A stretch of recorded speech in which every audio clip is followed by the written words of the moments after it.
So next up we have Candice Bergen's... I'm not her friend. It's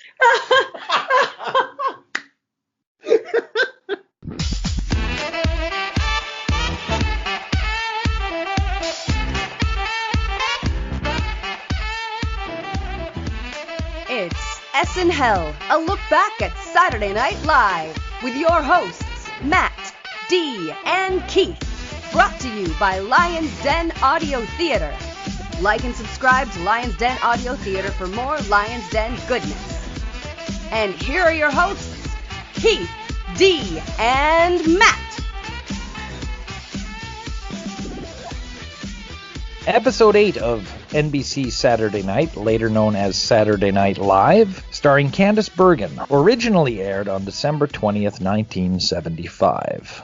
Season's greetings, Dee and Matt. Ho, ho, ho! Merry Christmas to you! Happy holidays! I'm sprouting Christmas cheer. Just for some context, folks, we are at the end of May. We are probably going to upload this in June, but somebody out there just might listen to this Christmas episode of Saturday Night Live actually on Christmas. Oh, I've got my sweater on and a mug of hot chocolate, and I'm nestled around the fire, ready to go live, pre-recorded. Don't ask me to re-listen to this anytime soon, because I'm just going to listen to it at Christmas. That's a good idea, actually. That's a really good idea. I think it would be fun for me, just like so much time that has passed. I think it'll be cool to listen to at Christmas. For sure. Tonight, it is Candice Bergen, Martha Reeves, The Stylistics, and Maggie Kuhn. I'm excited that Candice is back, so get your hot chocolate, even if it's June, get into the vibe for this episode, because you need to get the Christmas feeling going on in your body for this one. We already have a returning host. Like, we're in single-digit episodes, and already SNL playing with my nostalgia for this Christmas episode, getting me ready for some more Candice Bergen. Going through it this way, I am not disappointed that Candice Bergen is back. Yeah, everyone liked her so much, and I was in that group of enjoying her, so I have no complaints. So, cold open. It's Christmas Eve at the White House. Chevy Chase as Gerald Ford, or as I wrote here, Chevy Ford. He does a bit with Garrett Morris as the butler. Prior to that, he's playing the one Easter Carol, Easter Parade, but singing Christmas lyrics to it. Chevy continuously messes up, and he talks over a countdown that they're giving him for his annual Christmas message to the country. He hangs stockings upside down, stuff falls to the ground, and then he falls off the ladder, putting a star or an angel on top of the tree. This sketch has been replayed a lot. Probably the one I've seen most from Chevy's time as Ford. I thought it was funny when he goes over the Christmas tree and he says he's going to trim the tree, and then he literally snips a ball off of it. So stupid, but peak humor at the same time. Yeah, this is SNL highlight reel. And when it came up in this episode, fresh, I laughed again. Chevy kills the physical humor. He continues to grow on me. And I thought Garrett was good when they were doing the countdown for the TV. That was my favorite part. I was in stitches. And the man that played the director was the stage manager for the show. His name was Joe Disco. And he actually remained with the show till 1996 as the stage manager, and then passed away just 2 years ago at the age of 90. This fall is the worst I've seen. That was a Jeff Hardy ladder dive. It stressed me out a little bit. I was like, am I watching wrestling? Next up, we have Candice Bergen's monologue. Just a short deal. She mentions she had a great time last time she hosted, and she's really happy to be back. And she thanks Lorne Michaels for creating a show with a lot of special people. A special show with special people, she says. It was short and sweet, but yet I liked it. There was nothing to it, but it was nice. Bit disappointing for me. I like a monologue. I like it to at least exist. This one didn't even exist. She came out looking good as hell. Yeah, but it's not a monologue. She just came out looking good, and then she was like, "Here's something else." Well, it's a variety show. I guess I like a monologue. Right off the bat, musical guest Martha Reeves, who was the front woman of Martha and the Vandellas. They were an early Motown powerhouse. Songs like Dancing in the Street, Heat Wave, Nowhere to Run, that was all Martha and the Vandellas. And Martha sings Jackie Wilson's Higher and Higher. This was good. That dress was absolutely iconic. It was gorgeous. It was slamming. I loved it so much. I expected the first song that we were going to hear to be a really, really Christmassy song, but it wasn't. And I liked that because it kind of kept me in the SNL vibe at the beginning of it. But they also gave us some snow. They gave us the Christmas visuals, but they didn't drown us in like Rudolph the Red-Nosed Reindeer right off the bat. I like that.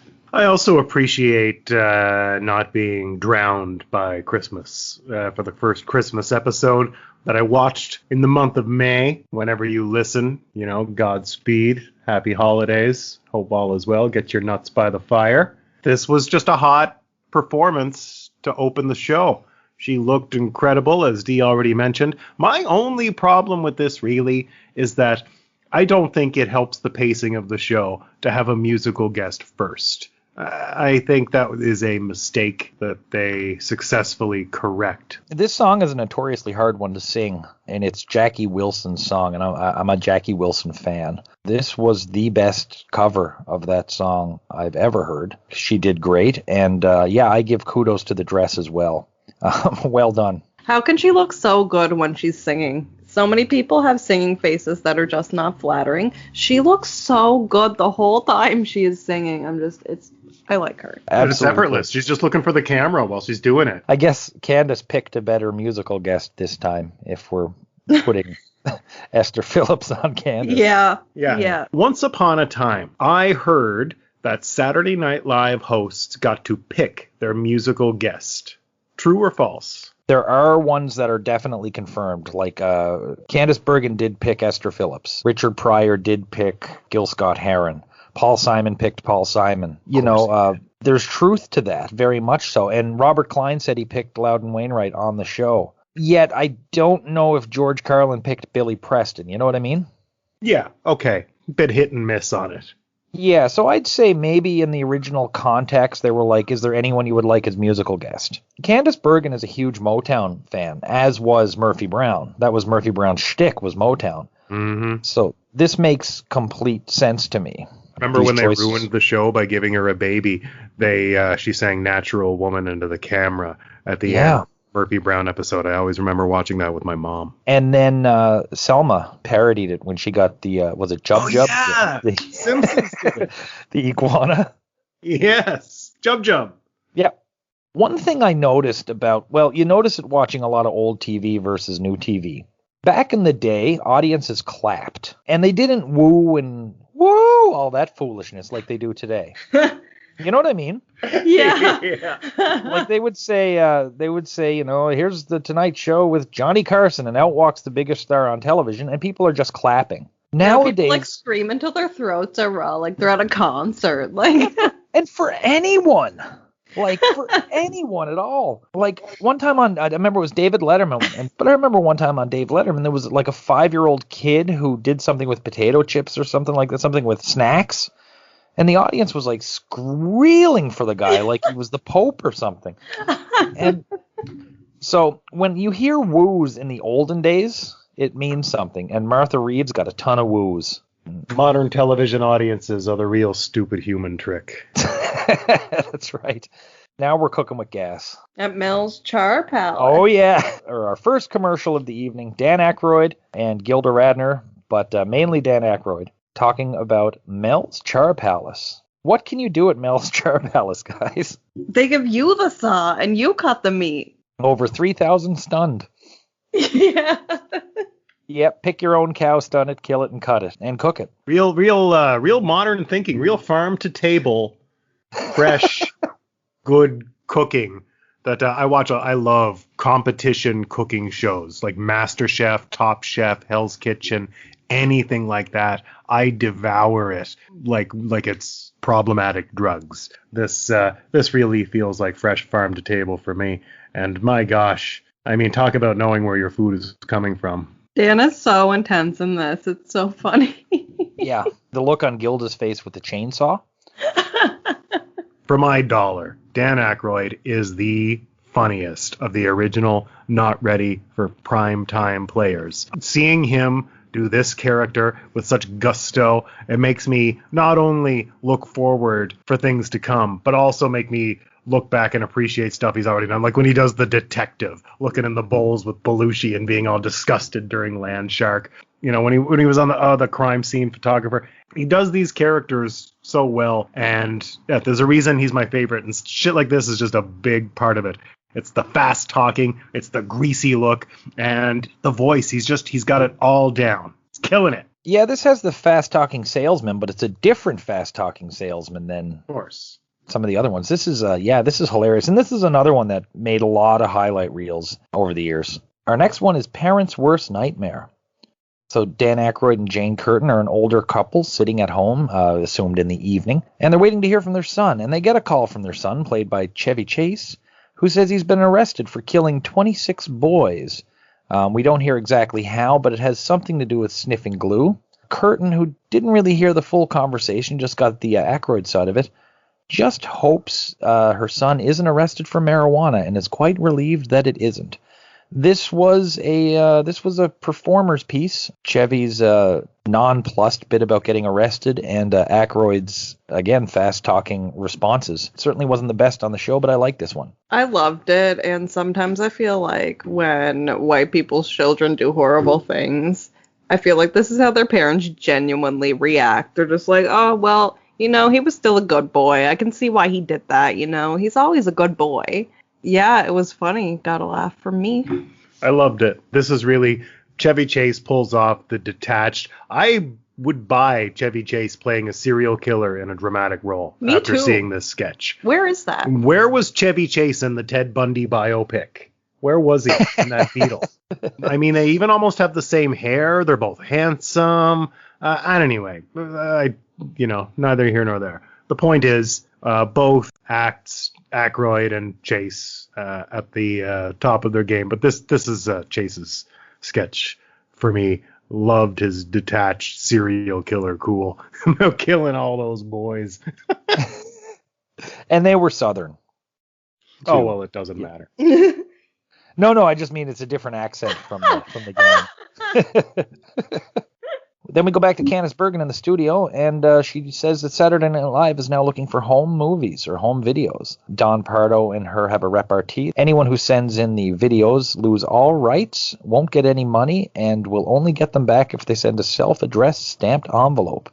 And then Chevy Chase joins and actually makes a sort of potentially wry joke about he and Candice going and making a home movie of their own, read between the lines. But then they wind up throwing to an example of a home movie that they made out on the skating rink outside Rockefeller Center, where it's Candice Bergen dressed as, I think, Sonia Henney, or one of the skating stars of the time or before, and a bunch of the Bees, which are all cast, crew, writers, etc. A lot of the footage taken from a high-angle camera is said to be lost, except at the end they spell out the name Noel by laying down and getting an overhead shot on it. This was cute. I cried laughing over this. For me, it was her and Chevy going back and forth. Every time one of them came on the screen, they'd be like, there's you. There I am. There's me again. That killed me. To me, that's peak humor. I didn't care. Like, the visuals didn't really matter to me. I could have just listened to that, and I still probably would have cried laughing at it, and I will watch that again.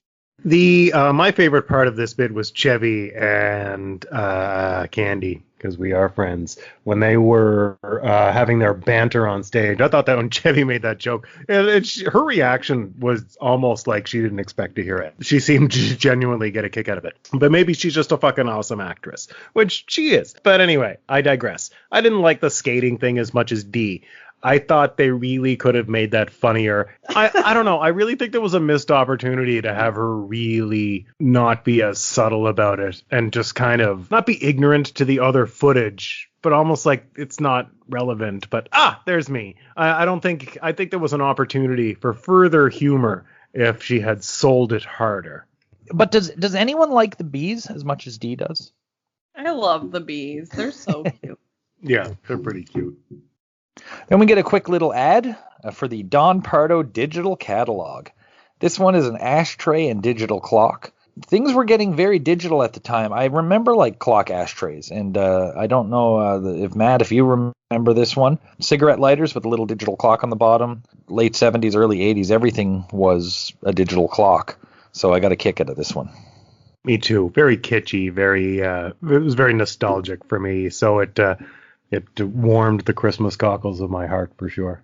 And now we get a second Polaroid product placement. It has Belushi as Santa Claus. He says he's the Easter Bunny. And he and Bergen advertise the Polaroid and show how it works as Bergen wears a deer head or deer antlers. This was, to me, a lot like the original one we saw way back in episode 4, where Chevy and Candice Bergen promoted the Polaroid. Like I said then, I mean, these in-show product placement ads are well done. I don't like John Belushi's energy. I don't like his vibe. I'm not enjoying him generally when he's on. You know, I'm listening to the Live in SNL book that I've mentioned before. I'm doing my own, reading here and there. I don't think I like this guy. And I don't like him here, and I don't like this bit. Yeah, you were okay with the other one, the Chevy and Candice. Yeah, because Chevy Chase he has charm. He has, I want to look at him. Belushi looks like some drunk on the street that's going to call my girlfriend fat and then ask me for a smoke. Maybe more on that as we go. Do you have this holiday one work for you? The Hi, I'm the Easter Bunny laughed. I think my issue with Belushi is exactly what Matt said. He reminds me of every sleazy alcoholic ex-boyfriend I've ever had.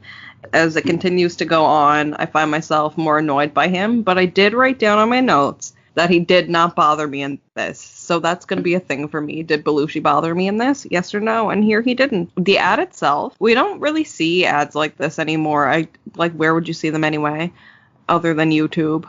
But I think ads where people are actually using the product and explaining it, I think that's really cool. And I wish that existed when these ads were out. I think they have more depth to them than the ads we see nowadays, which try to make me feel, and I don't want to feel. I want to know how to use the camera. Sure.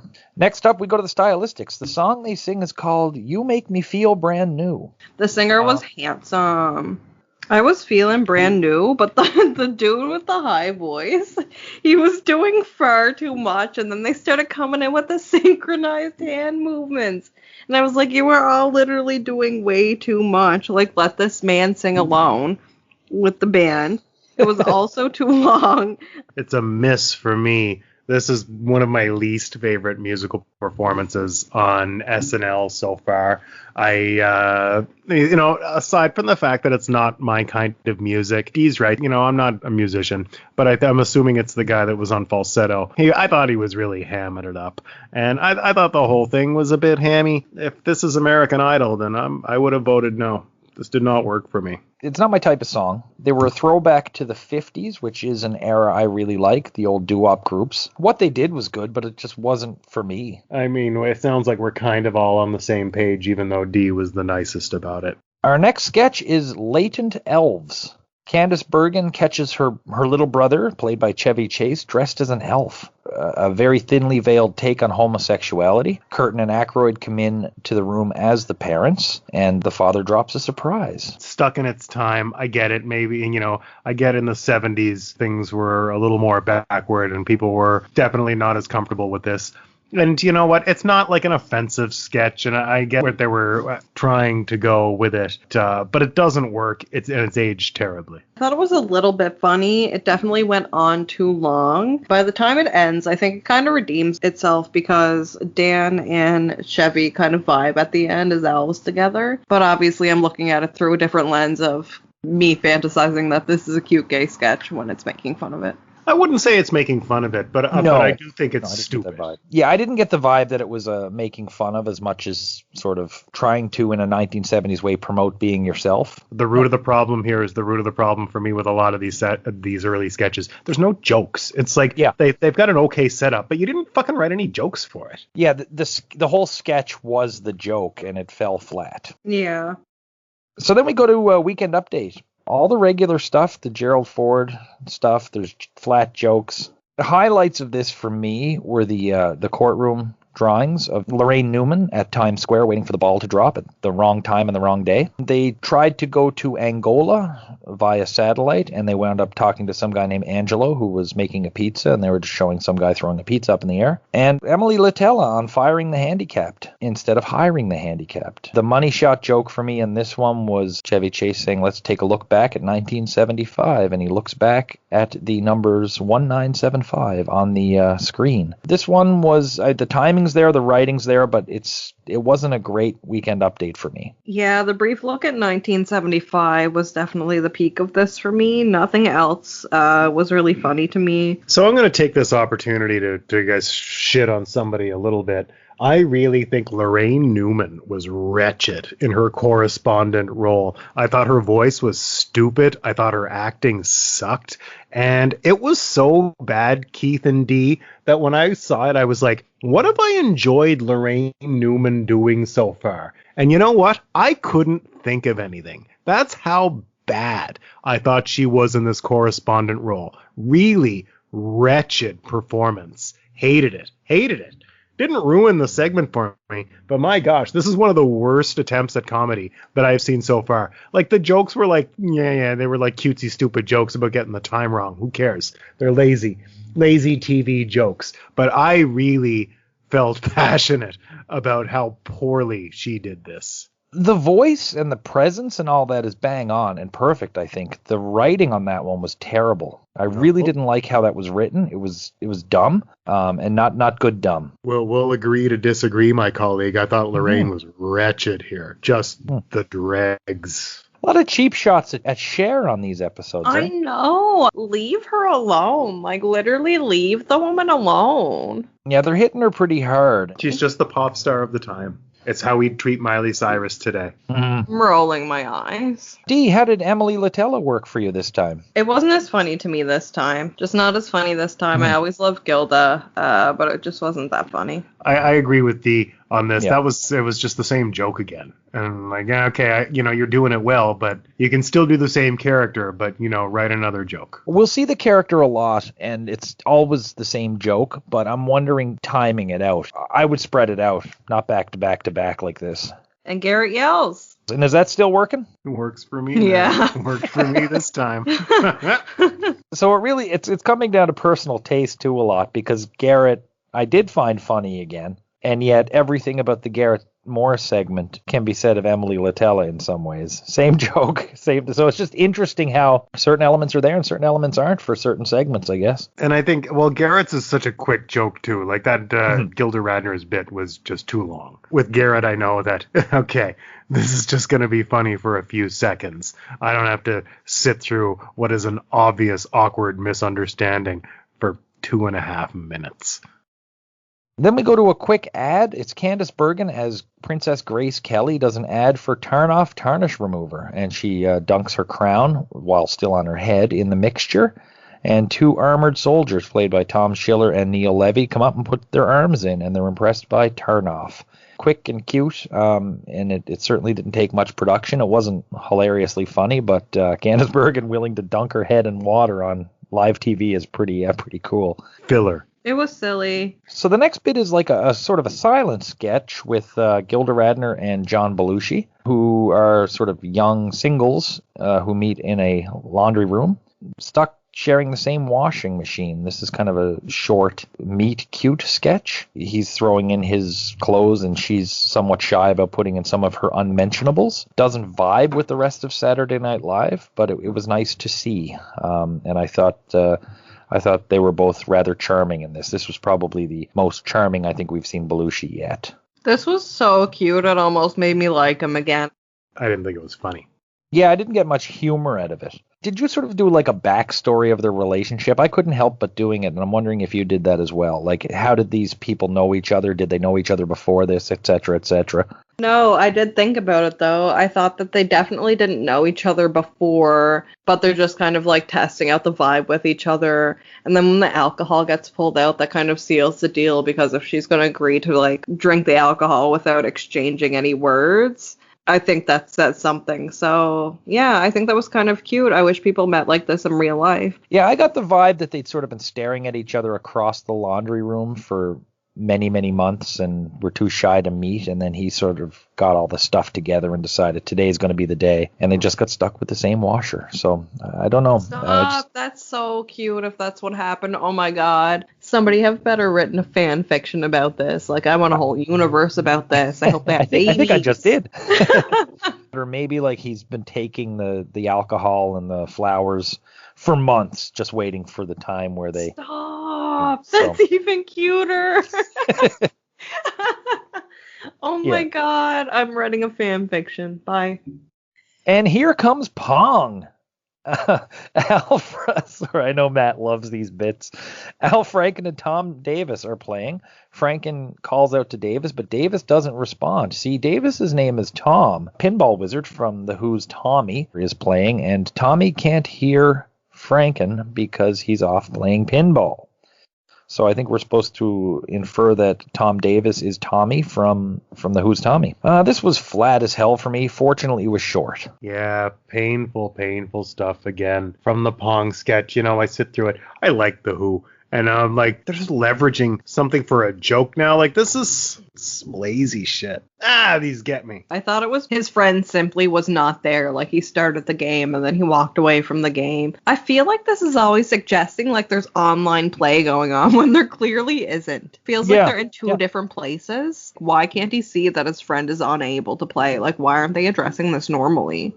You're right. Yeah. There's no so online weird. play. There's no I remote. was thinking, like, yeah. They'd have to be together. Right? I also sort of wonder how much did it cost to license that song for this silly little sketch. Next up, Dregs and Vestiges, the Muppets. Do you want to run this one down, Dee?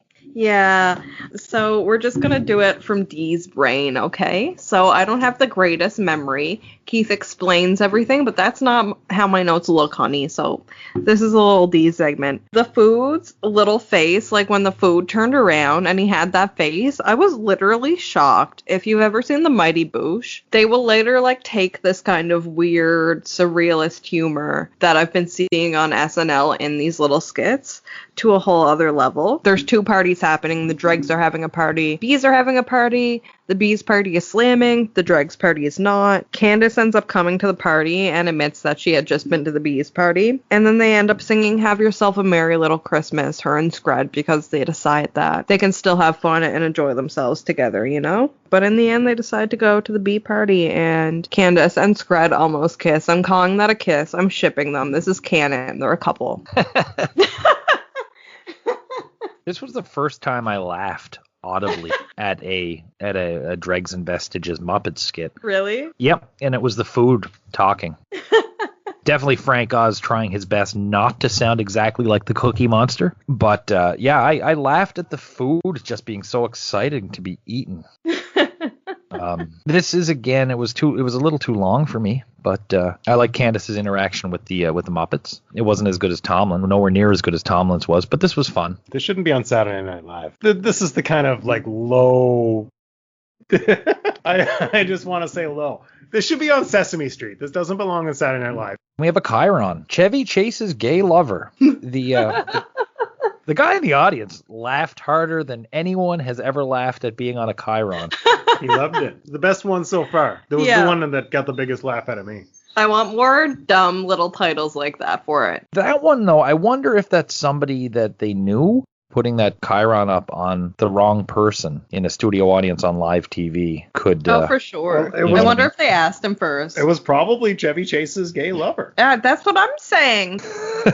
And then we go to a Mel's Char Palace. A lot like the first one, but still funny as hell. Yeah, no new comments, but this made me laugh just as much as the first time. Equal top marks. I laughed even more. Next up is a highlight for me of Saturday Night Live thus far. It is Winter Wonderland with Howard Shore's All Angel Band, but sung by Garrett Morris with Bergen, Radner, Curtin, Newman, Belushi, Aykroyd, and Chase singing background. I had heard that Garrett Morris had a background in singing and stuff, but you always hear a lot of people have a background in singing. I was really super impressed with Garrett Morris's singing, and I really enjoyed this whole bit. This was fantastic. I didn't know he could sing, and now I feel like they've been squandering his singing talents because he could definitely be doing singing impressions or various different singing jokes. But anyway, I thought this was really cute. They have all the not ready for primetime players. They all come out. I loved it. I love seeing Garrett be able to shine and like really take the front of the stage, because he deserves it, and he doesn't really get as much time as I think he deserves, but he's slowly getting more, so maybe I'll be more impressed. This is highlight reel SNL. This is one of the all-time classic bits, one of the all-time classic holiday bits that we'll see for, on holiday specials and on Christmas shows, etc., for years and decades and generations to come. It's impossible not to love. It's so charming. Everybody looks like they're having a good time. It was the most warm, quintessential Christmas moment of the show. For sure. I'd be so happy seeing this live if it was Christmas, like around Christmas time, and I put this on. Oh my God, for real, I would have loved it. I like Christmas music. And another thing I like, it's something I meant to mention before, but with Kids in the Hall, with Monty Python, with Saturday Night Live when they have smaller casts, when you get the opportunity to see everyone together at once, it's kind of special to me. Yeah, it definitely is. Does Santa Claus believe in you? Oh, that's right, that Chiron. Yeah, I haven't been copying those ones. That was those are funny. I actually prefer those to the people ones. And then we go to Don Pardo's digital catalog again for a digital mood ring. I wish I had one. Me too. Yeah, this just seemed like something I just wanted. I do remember the digital clock pinky rings. Do you remember those? No, but oh my God, can we bring them back? We have to cycle back a few times, but we are going to we're bringing that back. They were cheesy as hell, but they'd be so popular today, I think. Oh my God, they would. I want one. Then we go to another minute mystery with Dan Aykroyd as Mike Mendoza, crime reporter, and Belushi as the police officer. Michael O'Donoghue's a corpse. Candice Bergen is sort of being cross-examined by Belushi and Aykroyd. O'Donoghue's dead body before being shot left a lot of clues, but Bergen is so attractive that the police and Don Pardo might be looking away. After the other minute mystery, I was pretty excited to see this, and I was very let down. This was sloppy. Something was missing. The timing was off. I didn't enjoy this at all. I didn't love it either. I thought the only thing I did really like about this, the whole sketch, I was thinking, I'd love to see Candice Bergen in some sort of Catherine Tramiel Basic Instinct type character. I'd love to see a femme fatale Candice Bergen circa 1976 or 7. That would have been amazing. Imagine 1976 Candice Bergen in Basic Instinct. Huh! That's all I thought about during this sketch. And if they used Michael Douglas in 1976, he would have been cast age appropriate. Woo! For me, the peak of this is when it zooms in on the book that says wall shrinkage. Like an entire book about wall shrinkage. There's so much to unpack there. Yeah, this was flat for me. Keith said this didn't work for me. The wall shrinkage did not redeem it.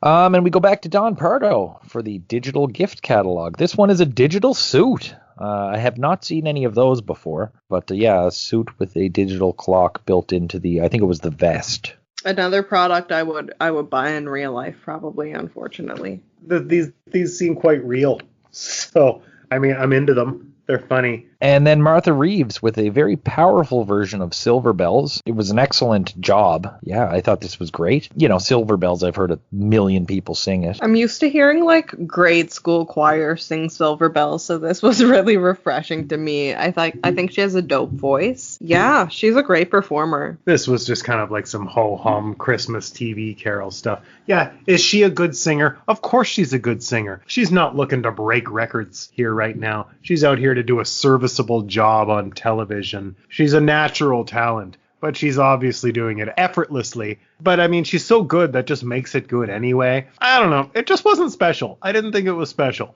And I guess that's completely subjective. It didn't work for me. I thought it was cliche Christmas 5 minutes on network TV. Next up, we go to What Gilda Ate. This one is about overeating in the holidays. It seems to be just free-form Gilda talking about what she eats and what not to eat and that sort of stuff. These are fun, and her delivery was great in this one. I enjoyed it. As somebody who is diagnosed with OCD, it's totally relatable keeping this arbitrary list of what you ate in your head. I feel like most people, like if they ate that much during a day, they wouldn't be able to say it.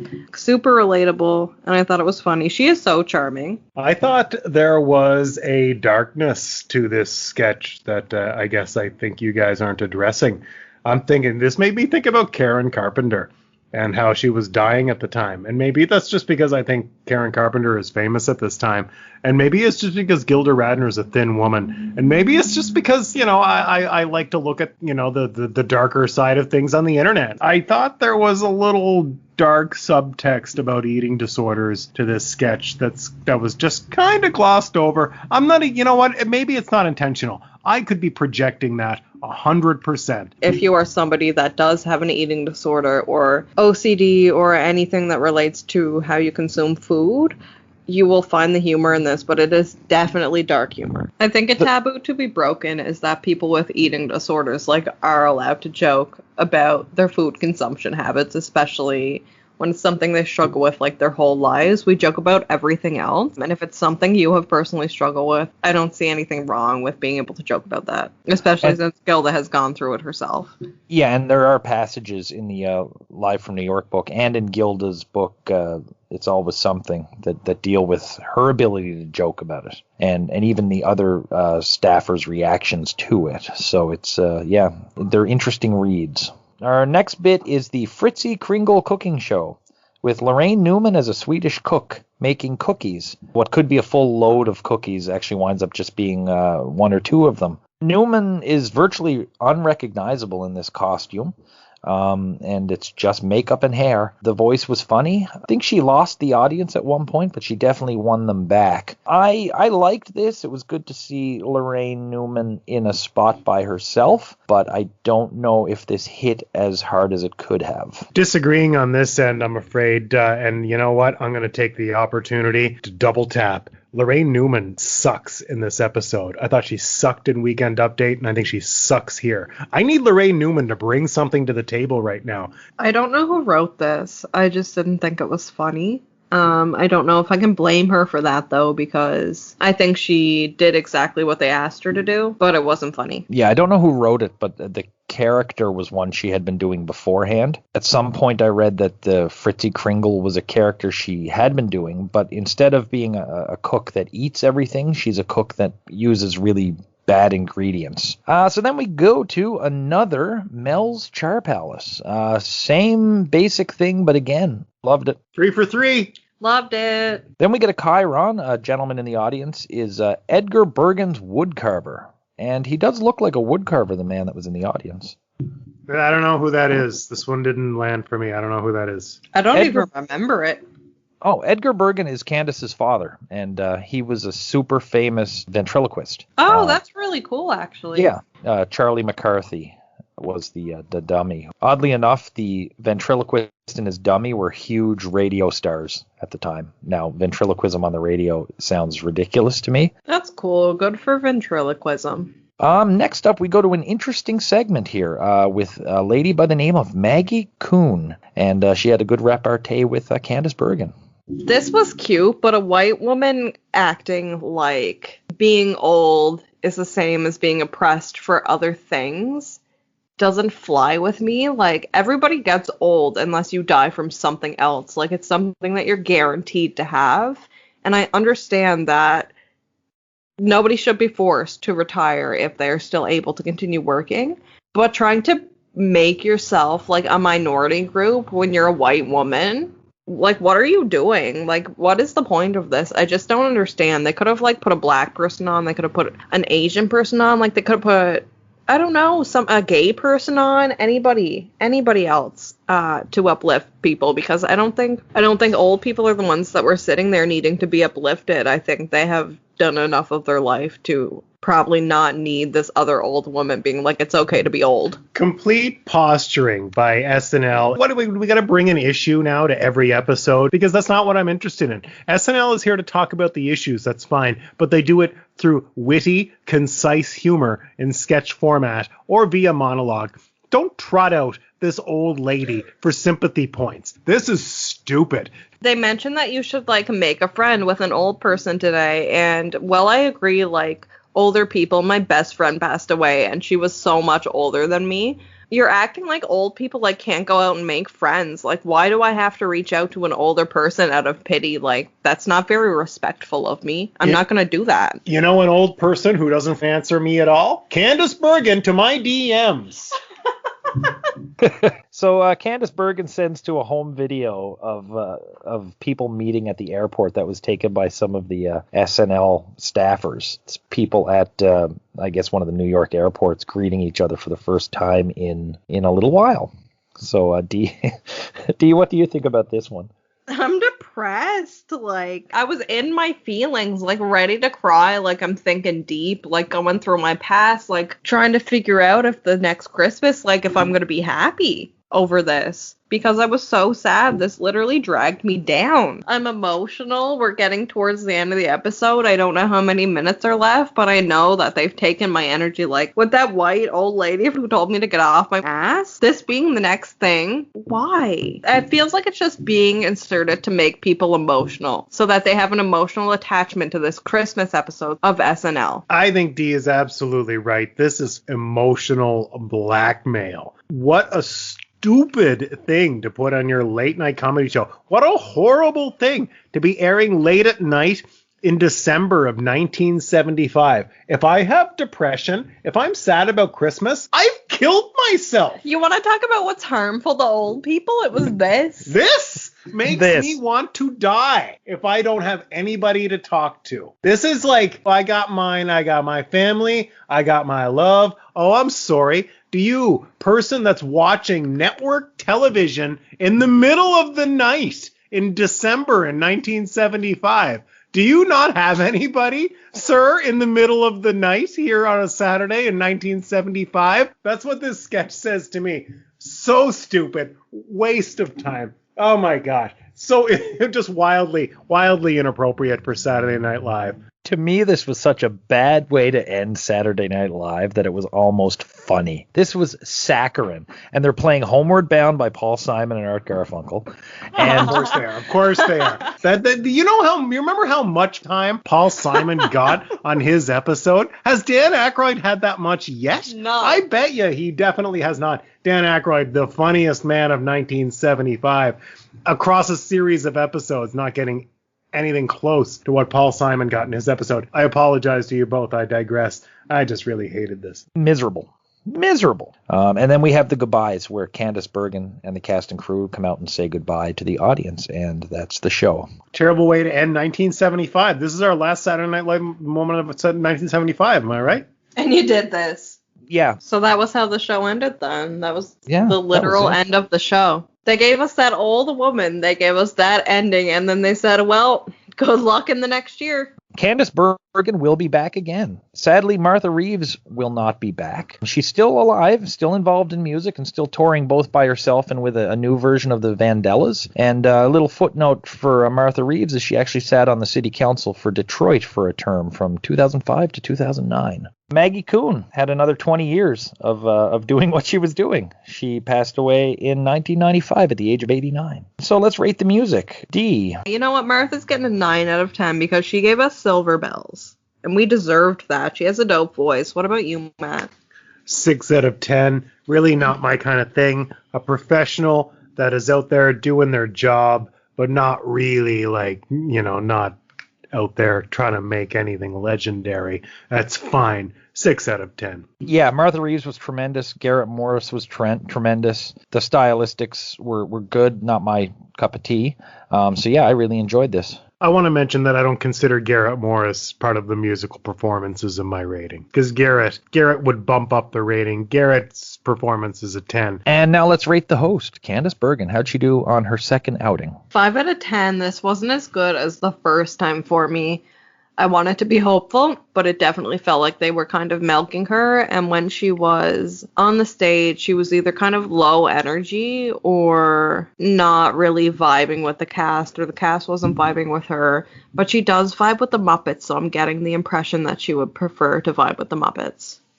I agree with Dee that this is a 5 out of 10. They did their best with her, just not as strong an episode. She puts effort into what she's in. She's also not trying crazy hard, other than her skating sketch was really good. But, a lot of the times, like when she has the antlers on, I'm going to go 4.5 out of 10. Didn't really do it for me. She's better than this.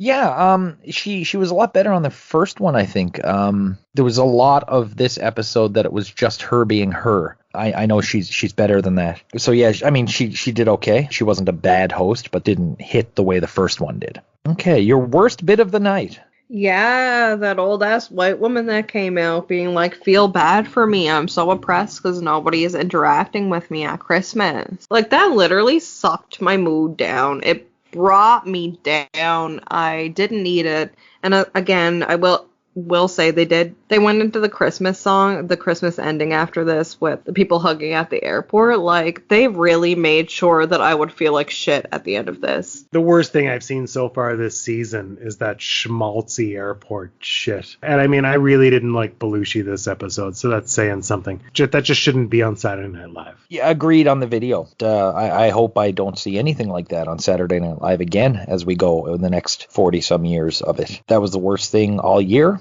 And the worst thing I can recall ever seeing on Saturday Night Live that wasn't supposed to be funny, but just wasn't funny. This was dreadful. This was absolutely the worst way to end the show. So your bit of the night, favorite part of the night. Dan and Gilda with the chainsaw, no doubt, hands down. Funniest bit of the night. One of the funniest things I've seen this season. Gilda's facial expressions were great. Dan is at his shilling best. And it's a commercial parody, which they do so well. Home run. Dan and Gilda redeemed this. They got a 10 out of 10 from me. Best part for me tonight was Maggie Kuhn. No, I'm kidding. We're all in agreement. Mel's Char Palace, all three of them, great. Dan and Gilda rocked it. And your star of the night. Dan Aykroyd. Dan Aykroyd. Dan Aykroyd. And I mean, on top of Mel's Char Palace, he did that bit with Chevy on the phone as the dad. Yeah. I wasn't a fan of the Minute Mystery bit, but he did his best. Okay, final grade on this episode. This was Christmas enough to make it a Christmas episode and funny without completely being inundated by holly and tinsel. Great musical choices. No Albert Brooks movie made me feel pretty good. Candice Bergen is good. She kind of sometimes has the feeling that she could have been a member of the cast if she'd so wanted. And a tour de force performances by Aykroyd and Radner. So 7 out of 10 from me. It was a 4.5 out of 10 for me. I'm not huge on Christmas episodes, so that's just, it wasn't going to hit for me super hard to begin with. But then also, I feel like because the episode was dragged so down in energy in the second half, like that really brought it down for me. And if it wasn't for Dan Aykroyd and Gilda, it probably would have been even lower for me. I go 5.5 out of 10 for Matthew. The reason why, the music, was not into the music this episode. Very talented singers, sure. You know what? It's not for me. Martha's out there just doing her job. She's not, I don't even think she's trying too hard. I just think she's that good. There was no monologue. Do not like that there was no monologue. There was really wretched ending to the show. And you know what? Then we had the Muppets. Gosh. The more I think about this episode out loud, the less I like it. 4.5 out of 10 is my final answer for this episode. Okay, so our aggregated score is 5.3. And IMDb said 7 for this one. So that is that's what I gave it, but is that about on our exchange rate? Yeah, it's a little low. We're a little low on this one. Okay. I you know what? I'm going to attribute that to it being Christmas. Yeah, for sure. So hopefully we'll see you next time, and until then, we'll be roasting our chestnuts over an ever smoldering inferno pit here in SNHell.